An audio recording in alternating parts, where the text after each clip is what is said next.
Financial Crimes Commission (EFCC) does not collect bribe from any individual in order to institute a case on their behalf. If anyone approaches you demanding for money to help with any case handled by the Commission, do not hesitate to report such entities to any of the Commission's officers nearest to you. Hello and many thanks for joining us on the program, The Eagle. My name is Aisha Gabari. Also on the program is Aisha Mohammed. Hello dear. Hi Aisha. You look good. Thank you, you too. Thank you. Hello viewers, welcome to this week's edition of The Eagle. We thank you for keeping a date with us. Please stay tuned as the program continues right after the break.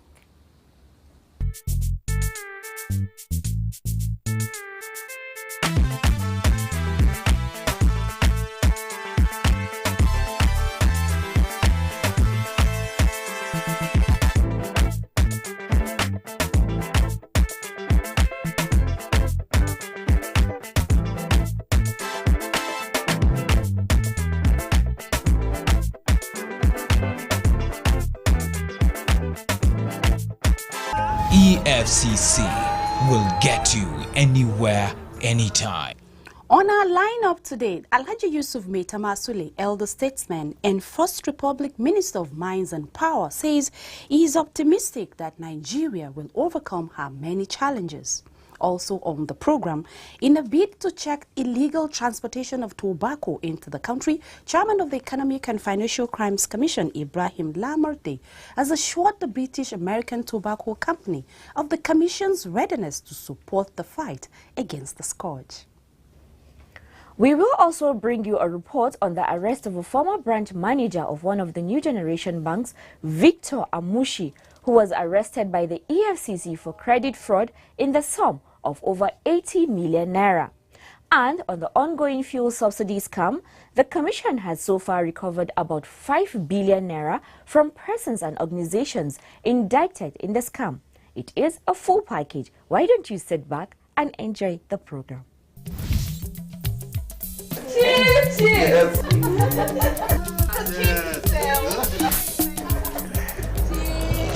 What is it?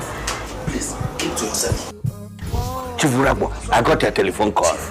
Anytime I close my eyes, yes, I see dead people chasing me in my sleep. My Jehovah Magadam. Chief, is it possible for someone to become restless just because of his past deeds? Nevertheless, unless you kill somebody dead, then the spirit will be haunted you. Hey! Was you all contractors? I embezzled all the money for the roads that are now death traps, killing people every day. I approved the supplies of fake drugs on pipe-on water. I embezzled the money at the fear, Chief. You are supposed to fly a special man that the people of EFCC and chase people who are doing to support other people money. EFCC, as soon as they capture them, straight to prison. Chief, Jail. Ah! Are you? Life are not just about acquire wealth, making money. When other people are getting die of hunger and neglect, be careful. EFCC I watch. EFCC will get you anywhere, anytime. Our first report today is on the arrest of one Victor Amushi, who is a former branch manager of a new generation bank for an alleged credit fraud of over 80 million naira. Zainab Sani Ahmed completes the story. A former branch manager of one of the new generation banks, EcoBank PLC, Victor Amushi, has been arrested by the Economic and Financial Crimes Commission (EFCC) for credit fraud in the sum of over 80 million naira. The suspect allegedly packaged loan facilities for himself using several names and accounts of some customers of his bank with whom he shared the proceeds. The loans went bad and the bank had to hold Amushi, who was on the verge of running out of the country before being apprehended by operatives of the EFCC. Details of the loan disbursement showed that he granted a total sum of about 60 million naira to a company named Omez Oil and Gas Limited. Over 11 million naira was granted to Isobeb Staff Multipurpose Cooperative Society and about 12 million naira was given to one Ogochukwu Amanda. Amushi is in the custody of the EFCC and will be charged to court as soon as investigations are concluded. In another development, Chairman, Economic and Financial Crimes Commission (EFCC) Ibrahim Lamurde has assured the British American Tobacco Company of the Commission's readiness to fight illegal importation of tobacco into the country. Lamurde gave the assurance while receiving Mr. Chris McAllister, Managing Director, British American Tobacco Company, who led members of his management team on a courtesy visit to the Commission's headquarters in Abuja. The EFCC boss also promised to exploit his agency's relationship with the Nigerian Customs Service to forge a common front in intercepting and curbing illegal importation of tobacco into the country. You may have an idea of how some of these cigarettes are being smuggled into the country. We can work with you and even bring in customs to join, because they are the people at the entry points into the country and the border posts, so that we can work together and see how we can deal with the issue. If we can identify key players and go after them and make sure that they are brought to justice, to send very strong signal to others, smaller players in the illicit business, so that they can stop the whole thing entirely. We need to encourage you. We are providing job opportunities for our citizens. We are providing revenue for the government. We are also providing opportunities for farmers who produce this tobacco. According to him, it is in the nation's economic interest to assist the company, as it has helped in creating jobs and boosting government revenue earnings. Earlier, Mr. McAllister said they were in the commission to solicit support of the EFCC in tracking of illicit traffickers of tobacco in Nigeria. He emphasized the contribution of the company to the nation's economy, saying before the company came into the market, over 80% of the market was dominated by illicit trade. Historically, we've had a good relationship with the Economic and Financial Crimes Commission, and particularly there's one case where we worked directly with you, which was to do with the importation of illicit cigarettes from Senegal, trying to avoid trying to benefit from eating less in a way which wasn't correct, and you worked very closely with us to stop that happening. We greatly appreciate that. I think we're still very conscious of the large illicit trade problem we have in Nigeria. So, you know, somewhere between 10 and 20% of cigarettes are illicit, and that's costing the government between 10 and 20 billion naira in revenues per year. So that obviously affects the government and obviously affects us as well. And chances to further collaborate on that would be appreciated. The two organizations resolved to prepare a Memorandum of Understanding (MOU) that will govern their relations in the coming months.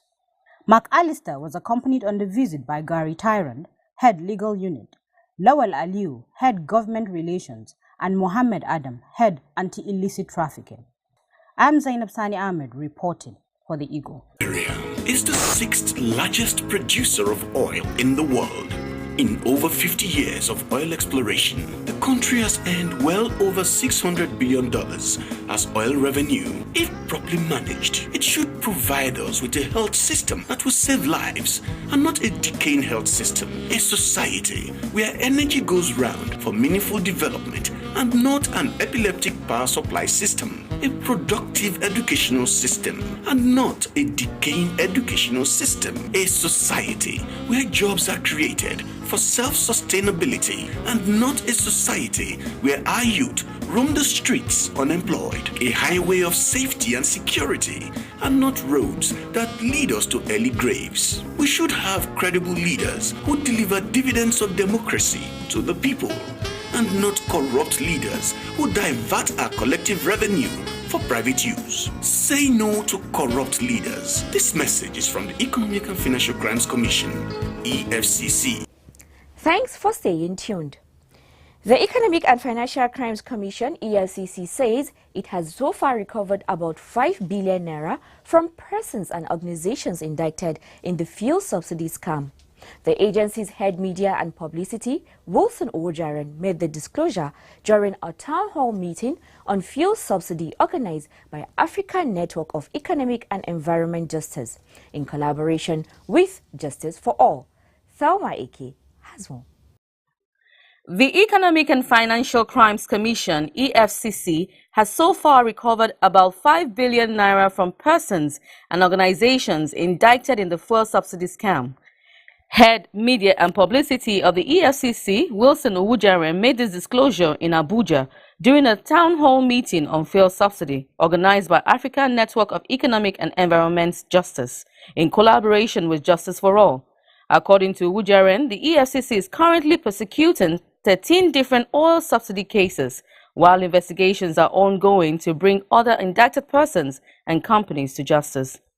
While underlining the importance the Commission places on transparency and corruption issues in the oil sector, Ujaren said the Commission presently has a section charged with investigation of oil subsidy matters and other extractive industries issues. He thanked the organizers of the program for their initiative, adding that the Commission welcomes any initiative that draws public attention to the monumental fraud prevalent in the oil subsidy regime. Also speaking at the event, David Ugolo, Director, African Network of Economic and Environment Justice, said the purpose of the town hall meeting was to review how the anti-corruption agencies and the judiciary have fared so far in the investigation and persecution of indicted persons and companies in the fuel subsidy regime, and to also agree on measures needed to be taken to put pressure on federal government to do more in bringing indicted persons and companies to justice. He emphasized the need to amend EFCC Act to create special courts for prosecution of corruption cases. Another speaker, Mr. Peter Ritchie, who spoke on fuel subsidy fraud background, criticized the manner public funds are being siphoned and called for prudence in the management of Petroleum Support Fund. Ritchie also stressed the need for financial independence of anti-corruption agencies to further strengthen the war against graft in Nigeria. He, however, commended EFCC for the strides recorded in the prosecution of oil subsidy and other corruption cases in Nigeria. More than 40 civil society organizations participated in the town hall meeting. Thelma Eke, reporting for The Eagle. You're still watching the program, The Eagle. In this next report, Aisha Muhammad and other members of the Eagle team interviewed elder statesman and First Republic Minister of Mines and Power, Alhaji Yusuf Maitamasuli. The Kano State-born politician and businessman said he is optimistic that Nigeria will overcome her many challenges. The report. Yusuf Maitamasuli is an acclaimed orator and diplomat. He was a former presidential candidate of the National Party of Nigeria, NPN. He was also a one-time Nigerian's permanent representative to the United Nations. The Masanin Kano, as he is widely addressed, said he is optimistic that Nigeria will overcome her many daunting challenges. We had our struggle for independence before 1960. We had our problems. We had our crisis. We were able to overcome them. That is why I keep telling people that I'm still optimistic in spite of all the ugly things that are happening around us today. I still remain optimistic. Anybody, he who has faith in God does not lose hope in him. I still hope, I still believe that we'll overcome. And Nigeria will be a united, prosperous, happy country in which we will be our brothers' keepers. That is my dream, that is my prayer. And I have this because of my faith and because of my experience. My experience because of what I saw in the past, how we were able to overcome the very many crises that we had, and my faith, of course. Everything that has a beginning has an end. Only God has no beginning, no end. Nigeria, he said, was a decent country where many of its past leaders belonged to different backgrounds and yet cooperated among themselves to steer the leadership of the country. Our founding fathers, Azikwe, Awolowo, Sardauna, Tafawa Balewa, to a lesser extent Aminu Kano, Tarka, and were politicians belonging to different political parties. They belonged to different religions and tribes. And yet, in spite of all these differences, tribal, religious, and political, they were able to accommodate one another. Not only that, they were always ready to cooperate with one another in order to move the country forward. They always put the national interest above their personal selfish interests. Great men who went into politics to serve, but not to be served, to give, but not to take. They were men that laid very sound foundation for this great country, Nigeria. He said during that time, there was little or no corruption in the country and people respected constituted authorities. In those days, Nigeria was a decent country. Within the country, there was respect for elders and the constituted authority. There was morality. There was little corruption, if any at all. And we are all our brothers' keepers. In those days, Nigerians, wherever they went outside Nigeria, were loved. They were admired. They were respected. The reputation of Nigeria was very high. Nigerians held their heads high. They were proud of themselves. They had good leaders. He believed that the challenges faced by Nigeria are responsible for the slow pace of development in the country. Indeed, there was a report, I think in 1961 or 2, which said that Nigeria and 2 other developing countries would in 15 to 20 years join the advanced countries of the world. Nigeria, India and Brazil were the 3 developing countries because of the leadership, the quality of the leadership in those countries. These were the countries that would join the advanced countries, Germany, United States, England, and so on. Today, India has made it because India is now a nuclear power. India has the 2nd fastest moving economy in the world today, second only to China. India produces more doctors than any country in the world. In the field of computer technology, India is in the forefront. India manufactures cars and planes. India builds ships. India has made it. In spite of all the differences and the difficulties in India, which are 10 times as many as those in Nigeria. Leadership. Brazil has made it too. Brazil builds ships, manufactures planes, bombs, weapons of all kinds, and Brazil has about the best agricultural program in the world. And indeed, Brazil's economy today is stronger than that of Great Britain. So, where did we get it wrong? Leadership. We started with very good leadership. Abubakar Tafawa Balewa, the first Prime Minister, was, together with Nehru of India, regarded as the best leaders in the developing world, in the third world. They were great men, men of integrity. And when we had that leadership cut because of the military intervention, the coup of 1966, things started falling apart. And why do you think we have all these problems? Today, the institution of family has broken down. Respect for elders and constituted authority that used to be a cardinal principle in our society is now at its lowest ebb. Honesty where it does not pay has become meaningless. Symptoms of revolt loom large in the horizon.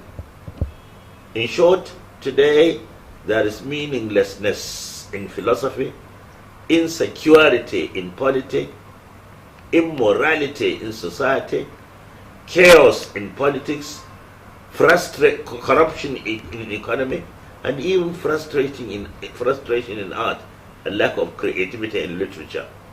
As an elder statesman, what do you think will be the way out of all these challenges? I'm calling for a change of attitude, ethical revolution. A change of attitude. I'm calling for for patriotism to be instilled into the minds of the people. And who are to do it? You. You are the future. You are the future leaders. You are the panacea to our ills. You are the solution to our problems. You are the answer. You are the vehicles of change. You are the vanguard of the revolution. That interview took me down memory lane, Aisha. I couldn't but pray that Nigeria goes back to those days where we had a decent society, devoid of corruption and other social vices. Aisha, you must have had a filled moment speaking with that man. Oh yes, Aisha. I enjoyed the interview. I enjoyed talking to him even one-on-one. I can see that. And I also believe that there is a need for a change in our attitudes, and that change begins with you and I. Next is the feedback segment with Chidima Amanambo. Please stay tuned. Erete Amako wrote via Facebook saying, "Thanks EFCC for the good work you are doing. Fighting corruption in all its ramifications isn't an easy task. Succeed you will, with the cooperation and prayers of all Nigerians." Thank you very much, Amako, for your contribution. You are the type of Nigerian the EFCC needs. We need Nigerians with positive attitude towards the anti-corruption fight. So, we will use this opportunity to call on all Nigerians to please join hands with the EFCC in the anti-corruption crusade. Shadrach Asogba also wrote via Facebook. He said, "I have been trying to send reports to your email address, info@efcc.com, but it's not going through. What is the problem?" Thanks, Asogba, for your message. We are sorry about that, though you have been sending the message to a wrong email address. This is the correct email address for the EFCC, info@efccnigeria.org. That's all we have for you this week on the feedback segment. Thanks for your contributions. To be part of this segment, please visit us on facebook.com/official EFCC or follow us on Twitter @official EFCC. You can also watch our programs and other activities on youtube.com/official EFCC or send a text to the following numbers: 0809 3322 644 and 0818 3322 644.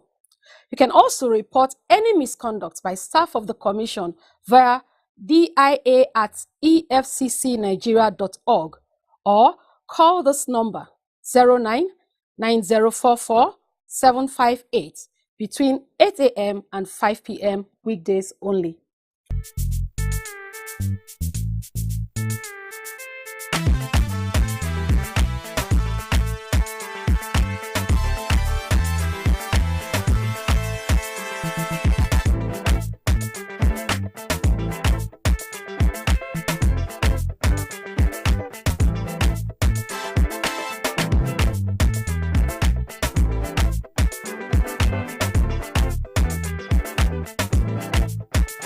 EFCC will get you anywhere, anytime. Thank you for your continued support. Please keep sending your feedback to us. We appreciate the time spent in doing that. And with that, we call it a day on this week's edition of The Eagle. My name is Aisha Gambari. God bless Nigeria. And from Aisha? Yes, Aisha.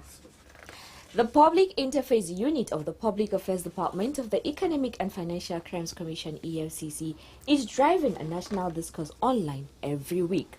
We are focusing on issues of good governance as it affects the anti-corruption crusade in Nigeria. Please join us on Google Plus by searching for Official EFCC or Official EFCCNG@gmail.com. When signed in your Google Plus account, like us or follow us. You can also join us on facebook.com/official EFCC or follow us on Twitter @official EFCC. You can also watch our activities and other programs on youtube.com/official EFCC. Thanks for watching. God bless you.